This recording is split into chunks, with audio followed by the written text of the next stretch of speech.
नित्यं गुरुशङ्कररूपणम् इमाश्रितो हि वक्रोऽपि चन्द्रः सर्वत्र वन्दते। वासुदेवसुतं देवं कंसचाणूरमर्दनं देवकी परमानन्दं कृष्णं वन्दे जगद्गुरु। ओम नित्यं शुद्धं निराभासं निर्विकार निरंजनं नित्यं बोधं चिदानन्दं गुरु ब्रह्म नमोऽभ्यहं। गुरुर्मूला क्रिया सर्वा लोकेऽस्मिन् कुलनायके तस्मात् सेव्यं गुरु नित्य अर्थ भक्त संजीवतम। सर्वोपनिषदो गावो दोग्धा गोपाल नंदना पार्थ वत्सः सुधीर भोक्ता गीता अमृतम महित। गुरुर्ब्रह्मा गुरुर्विष्णु गुरुर्देवो महेश्वरा गुरु साक्षात् परब्रह्म तस्मै श्री गुरुवे नमः। मोह निशा तम देख विशेख अखंड तिमार उए सुख धामी पूर्ण प्रकाश भयोर में हिम द्वैत गयो लख एक ललामी। सद्गुण कंज खिले मन मानुष कर्मौलूक दुरे भोगामी। आत्म रूप विराज रहे गुरुदेव को बारंबार नमामि। गुरुदेव को बारंबार दर्जन से डरता रहे प्रतिपल रहे निहार। ऐसे देव अखंड को मेरा बंधन बारंबार। खंड कभी होता नहीं काल सके नहीं मार। ऐसे देव अखंड को मेरा बंधन बारंबार। मन जिनके लगती नहीं भव भुजंग फुसकार। ऐसे परमानंद को मेरा बंधन बारंबार। निज स्वरूप आनंद का जो केवल भंडार। गुरु रामानंद की निस दिन जय जयकार। गुरु रामानंद की निस दिन जय जयकार। ब्रह्मचर्य व्रति सो अखंड धृति सुकृति सन्मार्ग किए जिन तय। प्रकृति से परे विकृति को हरे संसति संताप कियो जिन छय। जगती में जितेंद्र करी जागृति निर्मल सद ज्ञान दियो निर्भय। श्रोता समाज सभी बोलो श्री सतगुरुदेव भगवान की जय। अभी भोजन नहीं मिला हमें लगता। बोलिए सतगुरुदेव भगवान की जय। प्रातः स्मरणीय परम पूजनीय पर ब्राजिकाचार अखंड मंडलाकारम श्री सतगुरुदेव भगवान के चरण कमलों में नित्य का वंदन करते हुए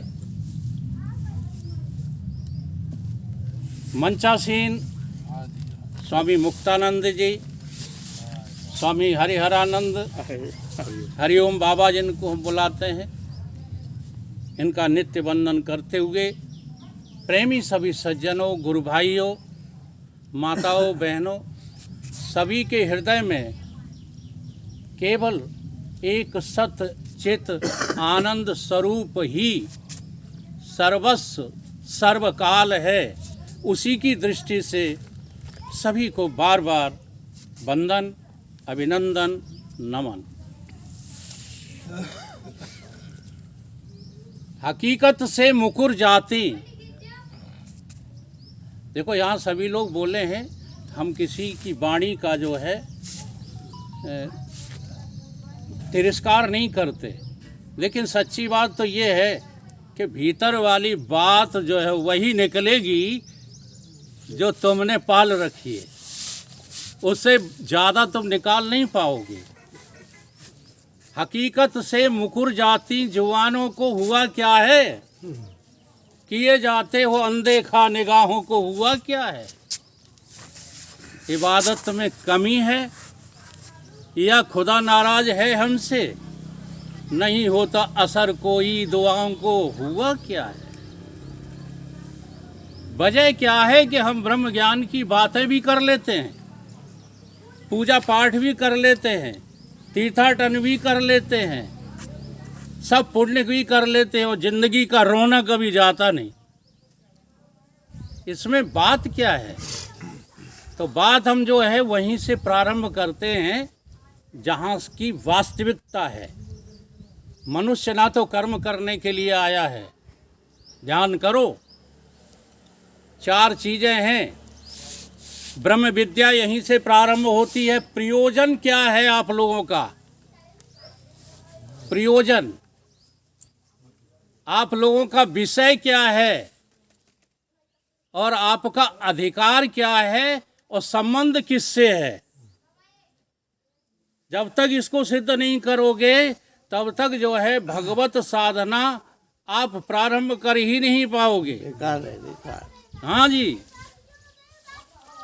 प्रयोजन क्या है? परमात्मा ये आज तक संसार में भटकते रहे, तुम्हें आज तक प्रायश्चित नहीं हुआ, वो ना हो रहा है। देखो, ड्रेस जरूर नहीं है बावन की, लेकिन ऐसे महात्माओं की बड़ी कृपा है जो बात समझ में आ गई है। और हमारे विदुर जी तो आज जो है गला खराब है इनका, नहीं और कोई कहे या ना कहे, हमें लगते हैं सिद्ध पुरुष महात्मा हैं ये। लेकिन क्या करूं, शरीर के प्रारब्ध का क्या करोगे। हाँ, रेडियो खराब हो गया है ना, देखो लाइट चली गई, तो अब इनका रेडियो खराब है। नहीं तो सच्चा ब्रह्मज्ञान क्या होता है आपको हाँ इनके द्वारा मिलता जानने को। तो मनुष्य का प्रयोजन क्या है? केवल भगवत प्राप्ति, कर्म अर्म करना नहीं है, इधर उधर भटकना नहीं है। कर्म तो करेगा ही। उसका जो है अभी बहस नहीं करो, बात में बात कर लेंगे। हम कर्मों का खंडन नहीं कर रहे हैं, लेकिन तुम कर्म को ही सब कुछ समझे बैठे हो, ये तुम्हारी बड़ी भारी भूल है। कर्म से आगे बढ़ना होता है, कर्म करना पड़ता है तो केवल किस लिए? अपनी गंदगी धोने के लिए। कर्म करते रहो, गंदगी हृदय में बढ़ती रहे, फिर आपने कर्म किया। और तुम्हारी रामचरितमानस भी क्या कहती? कर्म को होए स्वरूप का पता नहीं, कर्म में लगे हो, कर्म कर रहे हो कि कुकर्म कर रहे हो। बातें थोड़ा समझने की है। कर्म का खंडन नहीं है वेदांत में, कर्म उपासन ज्ञान का। इस आत्म में भंडार और क्रम से साधो, 3 को हो जा भव से पार। ना समझी को समझदारी समझ बैठे हो, बड़ी गफलत में हो। हाँ जी, तुम समझते हो, हम ये नहीं कहते कि तुम कुछ नहीं समझते हो, समझते बहुत कुछ हो, लेकिन असली बात नहीं समझते तो कुछ भी नहीं समझते। हाँ जी, इसलिए असली को छोड़ करके नकली की तरफ मत भागो। चलो हम बात यहीं से शुरू करते हैं, नहीं तो कुछ बातें ऐसी जो है कह दें जिससे आपका आकर्षण तो होगा नहीं, आप विकर्षित और हो जाएंगे। इसलिए उन बातों को नहीं कहता हूँ, यहाँ से शुरू करता हूँ मैं। ये आज जो अपन बैठे हैं अवतरण दिवस, जन्मदिन मनाने का बैठे हैं, तो आपको क्या लगता है अजन्मा का जन्म होता है? देख लो, गीता में भगवान कृष्ण अपने को और आपको और सबको क्या कह रहे हैं? अजन्मा। तुम कैसे हो? अजन्मा। भगवान कैसे हैं? अजन्मा। गुरुदेव कैसे हैं? अजन्मा। फिर जन्म किसका हुआ? अरे ये बातें तो थोड़ा सा समझनी है। तुम्हारा जन्म हुआ तो तुम अजन्मा नहीं हो। देखो दृष्टांत से बता दें, मट्टी से सारे बर्तन जन्मे से, मिट्टी से सारे बर्तन जन्मे से दिखते हैं कि मिट्टी का जन्म होता है? नहीं होता। ध्यान दो, मिट्टी में घट जन्मा, मिट्टी में सकोरा जन्मा, मिट्टी में दिवुलिया जन्मी, नाद जन्मी, मकान जन्मे। जन्मे कि नहीं? मिट्टी कब जन्मी? अच्छा, मिट्टी नहीं जन्मी तो जो जन्मे हैं उनमें ठसा ठस मिट्टी के अतिरिक्त और कुछ है? मिट्टी मिट्टी। तो फिर जन्मा क्या? बोलो। और भगवान कहते हैं न जायते म्रियते वा कदाचन न भूत्वा भविता न भुवा। अब अजन्मा का जन्म जो है वो कैसे है, इसके विषय में जो है पुराणों ने तुमको कथाएं दी और तुम व्यथाएं पाल बैठे। जरा ध्यान दो, कथाएं सुन सुन करके तुम्हें जो है सुलझना था। हम लोगों को सुलझना था कि उलझना था? और जितनी जितनी कथाएं सुनी उतने उतने उलझते चले गए, कहीं कोई सॉल्यूशन नहीं निकला। अब जब सॉल्यूशन नहीं निकला तो हमारे व्यास जी महाराज के द्वारा जो 18 पुराण लिखे गए सब व्यर्थ चले गए। भाई हम इन्हीं गुरुदेव के शिष्य हैं जो मंच पर विराजमान है, और इन्होंने जो कुछ सिखाया है हमने सच्चाई के साथ उसको जो है सीखा। ठीक है? क्या बीच में गड़बड़ क्या हो रही?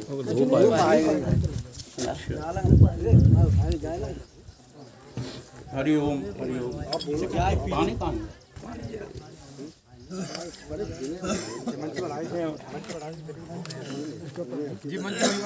ये बड़ी गड़बड़ वाली बात है, पहले ही कर लेते हैं सब।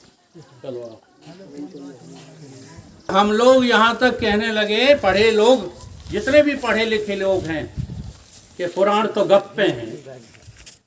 जी हाँ, अब तुम अपनी तरफ से कथाओं को ठीक ठीक नहीं समझ पा रहे तो गप्पे लगेंगी ही।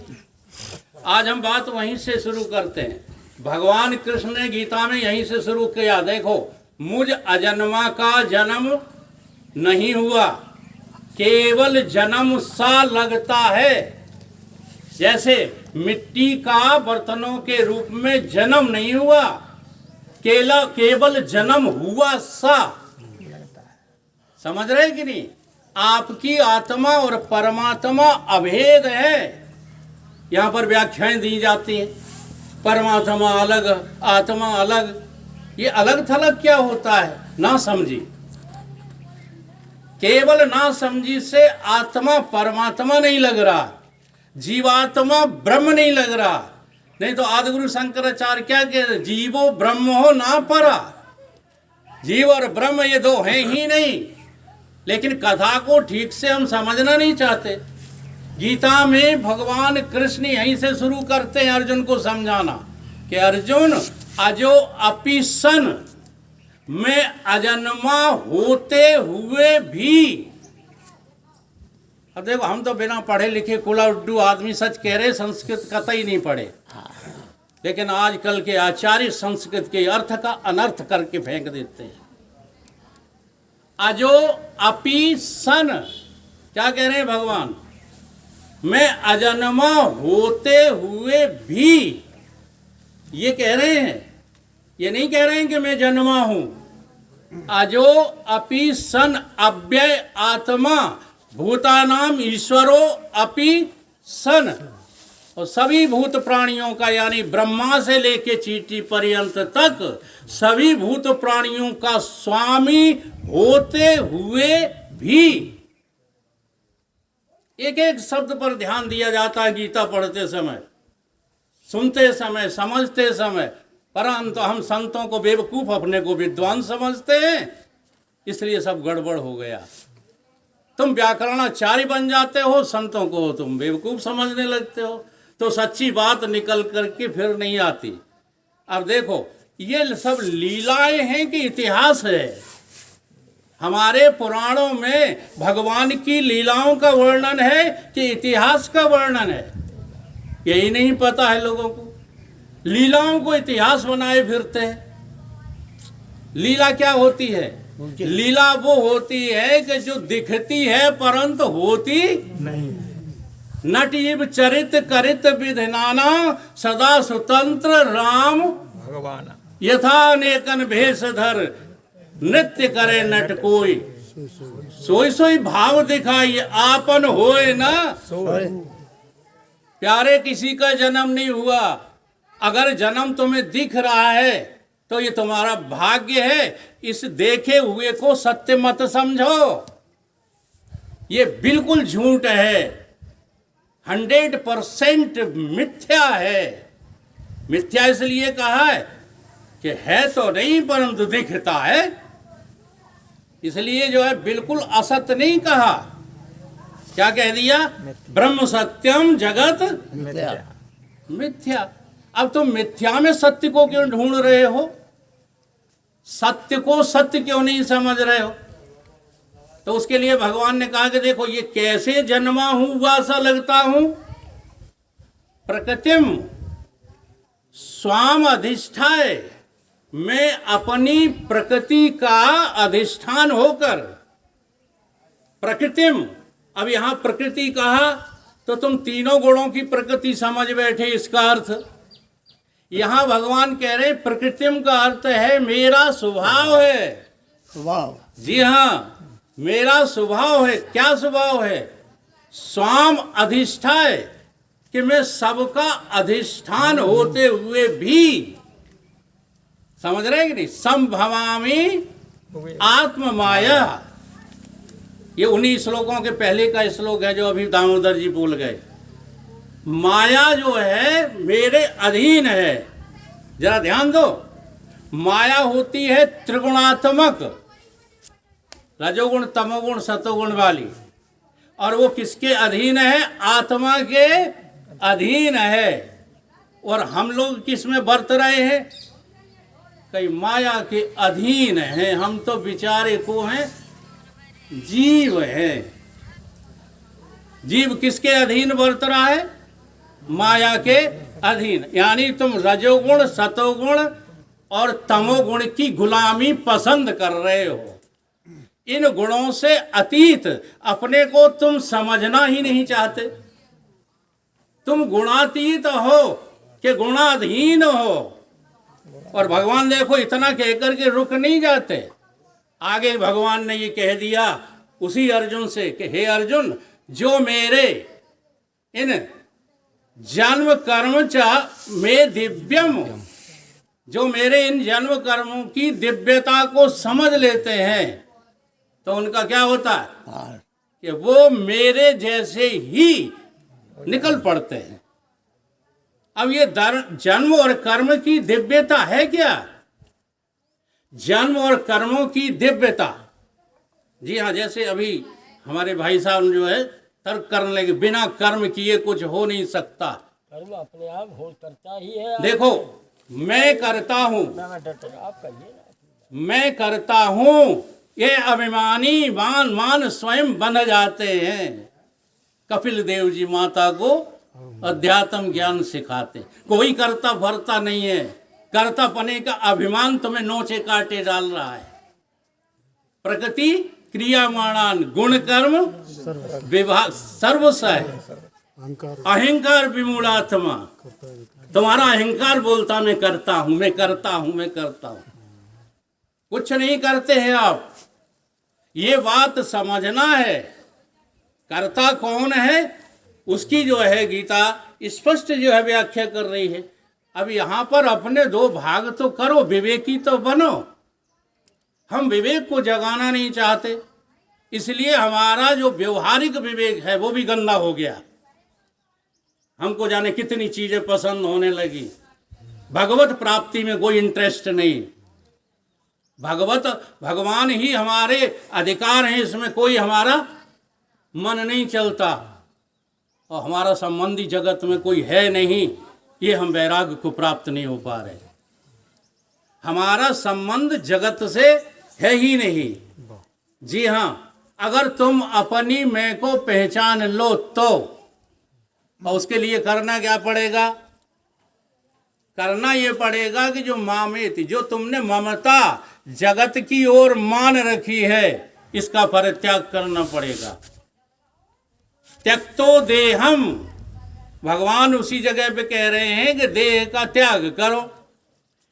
अब देह का त्याग जब तुम्हें बता दिया तो आप क्या करने लगे? नंगे होके घूमने लगे। आप क्या करने लगे? धूप में तपने लगे। आप क्या करने लगे? अपने आप को अग्नि में माथाएं झोंकने लगी। देह का त्याग, ये देह का त्याग है। देह तो तुम्हारा फिर भी नहीं त्यागा गया। वशिष्ठ जो है, योग वशिष्ठ एक पुस्तक है हमारा, बहुत अच्छा आध्यात्मिक ग्रंथ है। उसमें कच और बृहस्पति की एक कथा आती है। गुरु है बृहस्पति और कच है शिष्य। तो वो कहते हैं कि अपना देह त्याग, कच अपना देह त्याग।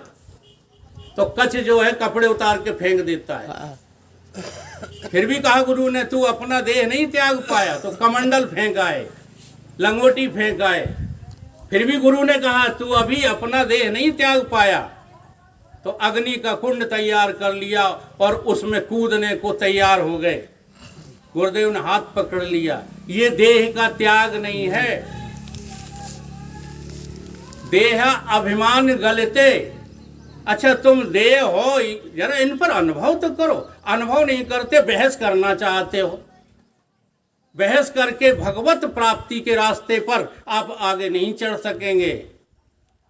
ये रास्ता तो समर्पण का है। और समर्पण तो मैं किन पर होता है? जो नंगे घूम रहे हैं, जो भविष्य बता रहे हैं, जो तुम्हारी दुर्दशा करवा रहे हैं। बागेश्वर महाराज, सारी दुनिया लुट रही है, जाना कितना भीड़ हो गई, परंतु यहां सच्ची बात सुनने में बहस करोगे। जो गीता का सत्य यहां बताने के लिए हम आए हैं, और आए क्या है? गुरुदेव की प्रेरणा है। ये चौहान साहब का प्रेम है, बाबू सिंह जी आदि का, सबका। ठीक है, हमारे गुरुदेव का ये तप स्थल है, इसलिए हृदय किया कि चलो वहां चलते हैं। ये हमारे गुरुदेव की सच्चाई इसी कंदेसी में लोग जान ही नहीं पाए, जीवन बीत गया। सच्ची घटना बताते हैं। उस समय भाई साहब भी थोड़े यंग थे, हम तो बिल्कुल ही यंग थे। पूरे नवादा और कंधेसी का निमंत्रण किया था। झूठ नहीं बोल रहे हैं, पूछ लो इनसे, सच्ची घटना है ये। भंडारे के दिन पूरे जो है नवादा का, नवादा बहादुरपुर में शरीर का ननिहाल है, तो परिचय भी खूब है हमारा वहाँ। और कंधेसी में हमारे गुरुदेव जो है विराजमान थे, तो कंधेसी वालों की खूब लिस्ट थी मेरे पास। लेकिन एक सज्जन कोई पहुँचे थे, सैकड़ों लोगों का निमंत्रण पे कोई पहुँचा ही नहीं। तो गुरुदेव से हम कैसे मान लें कि लगाव था? ये लोग तो उस समय बच्चे होंगे, तो नहीं समझ में आई होगी बात। गिरन सिंह जी हैं, सुरेंद्र सिंह जी है, बाबू सिंह जी। लेकिन सच्ची लगन यदि होती तो गुरुदेव का जो ज्ञान है वो ज्यों का त्यों, जी हाँ, समझ में आ जाता। चलो फिर मैं उसी विषय को लेते हैं। अब ज़्यादा ध्यान देने बात है। कहानी किससे याद करने से कल्याण नहीं होगा। उन कहानियों में जो तुम्हारा रहस्य छुपा हुआ है उसे समझ लो। 3 बातें थोड़ा लूँगा, ज़्यादा समय तो नहीं है, क्योंकि पूरी भागवत हम आपको सुना दें। और हमने ये कोई स्कीम भी नहीं बनाई भागवत आपको सुनाने की। 3 बातें हैं। देखो, जन्म होता है जब किसका? भगवान कृष्ण का। अजन्मा का जन्म होता नहीं है, केवल लीला है। ये लीला संवरण है। तो देखिएगा, सबसे पहली वहाँ घटना क्या घटित है? भादों की घोर अंधकार की रात्रि है। जन्म जब भी होता, अब क्या संकेत कर रही है ये घटना?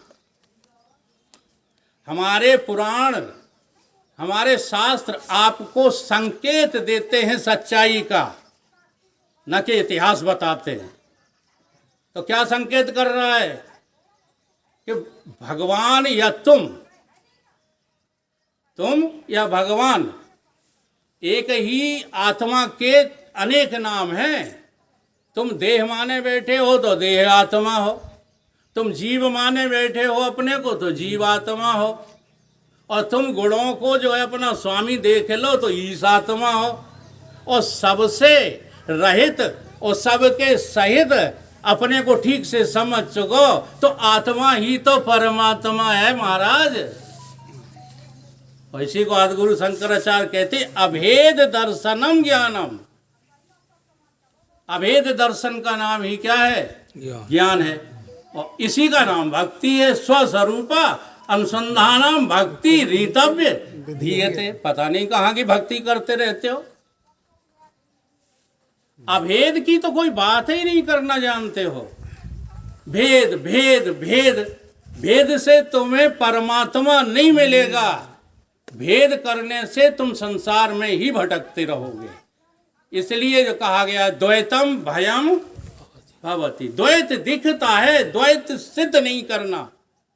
सिद्ध तो तुम्हें वैसे ही है द्वैत, द्वैत को कोई सिद्ध थोड़ी करना। अब देखो अंधेरे में जन्म हुआ तो लक्षणावृत्ति लगाओ, जन्म जब भी होता है अंधेरे में ही होता है, अज्ञान में ही होता है। ज्ञान में ना कुछ हुआ है न कुछ हो रहा है, तुम्हें सिर्फ होने का भ्रम हो रहा है। जब होगा तब अंधकार में ही जन्म होगा। तो ये भादों की रात्रि को भगवान इस धरा भूमि पर जन्मे, इसका मतलब क्या है? स्वयं भगवान तुम्हें क्या लीला करके दिखा रहे हैं कि तुम लोग भी जन्मे हो तो अंधकार में ही तो जन्मे हैं। इसलिए जन्म को मिटाना है तो अंधकार रूपी अज्ञान को मिटाने का प्रयत्न करो। ज्ञान का अहंकार, भक्ति का अहंकार मत करो। हम लोग अहंकार को जो है बड़ा प्रबल मानते हैं। जहां देखो वहां अहंकार, भागवत करा दी 20 बोरी कर दी। ये अहंकार है कि भागवत है? देख लो, जहां देखो तहां अहंकार आगे लिए खड़े हो, कहते हम करते हैं। तुम क्या करते हो? तुम्हारे में कर्तापना है ही नहीं। जी हाँ, कर्तापना तुम्हें अपने में भ्रम से भास रहा है। तुम कुछ नहीं करते हो, चाहे जितने तर्क दो। ये सब हो रहा है, दिख रहा है, करता हुआ सा, किया हुआ सा, ये सब हमारा भ्रम है, हमारी अविद्या है, हमारा ज्ञान है। जैसे एक बार एक चौपाई आती है,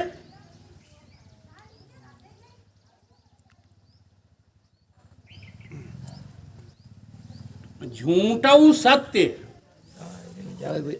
झूठऊ सत्य होए। देखो झूठ, वो सत्य क्या हो गया? झूठ क्या हो गया? सत्य। कब हो गया? झूठऊ सत्य होए बिनु जाने। बिना आपको ज्ञान हुए ऐसा होता है। उदाहरण क्या दे दिया? जिम भुजंग बिन रजु, रस्सी टेढ़ी मेढ़ी पड़ी है, उसमें आपको क्या देखने लगा? और सत्य देखने लगा कि झूठ? देख लो, अरे है तो बात हमें सत्य दिख रहा है, झूठ दिख रहा है, वो है झूठा। अब जब वो झूठा सांप सत्य होकर के दिखा तो तुमने जंप लगा दी, वो आगे गिरे तो घुटने फूट गए। अब कहो झूठा है, घुटना फूटना, झूठो सत्य। अब घूंटे फूटे गए तो कहाँ पहुंचे? हॉस्पिटल। वहां डॉक्टर झूठा है। तो झूठो सत्य होए बिनु, अगर जान जाते रस्सी है तो ये कुछ होता नहीं होता। समझ लो इस बात को। या तुम अपने आप को जान जाओ तो संसार है, संसार हुआ है, कहीं कुछ नहीं हुआ। रजत सीप में भास जिम, यथा भान करबार, यदप मृखा तिहु काल में, भ्रम न सके कोई नहीं तुम्हारा भ्रम टार पाएगा। न हम टार पाएंगे, न साधु टार पाएंगे, न कोई। अगर तुम सतगुरु देव भगवान के चरण कमलों में समर्पित हो जाओ तो स्वयं तुम्हारा भ्रम धीरे धीरे भजन श्याम सुंदर का जो करते रहोगे तो संसार सागर से। असली बात समझो यार, गाने बजाने में क्या रखा है। दूसरी घटना